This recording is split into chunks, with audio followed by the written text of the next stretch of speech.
ஆதிபவன் முதற்றே உலகு. இதுக்கு என்ன விளக்கம் தெரியுமா?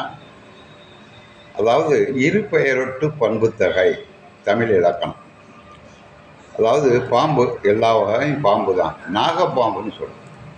அதாவது பாம்பு என்பது பொது பெயர், நாகம் என்பது சிறப்பு பெயர். இல்லை, நாகப்பாம்பு அப்படின்னு சொன்னோம்னா பொது பெயர் சிறப்பு பெயரும் சேர்ந்தது தான் இரு பெயரொட்டு பண்புத்தொகை. ஆதிபகவன் முதற்றே உலகு அப்படின்னா, ஆதிபவன் வந்து திருவள்ளுவரோட அப்பா அம்மா அப்படின்னு எல்லாம் பாடம் நடத்துறாங்க, அதெல்லாம் கிடையாது. அது இரு பெயரொட்டு பண்புத்தொகை. பகவான் என்பது பொது பெயர், ஆதி என்பது சிறப்பு பெயர். எனவே ஆதிபவன் முதற்றே உலகு, முதற்று உலகு இல்லை, முதற்றே உலகு அப்படிம்பாரு. அதாவது திருநிலை ஏகாரம், தேற்ற ஏகாரம் என்று இரண்டு உண்டு. வள்ளுவரே புலவர், வள்ளுவர் தான் ஒரு புலவர் அப்படின்னு சொல்கிறதுக்கும் வள்ளுவரே புலவர் அப்படிங்கிறதுக்கும் வித்தியாசம் இருக்குது.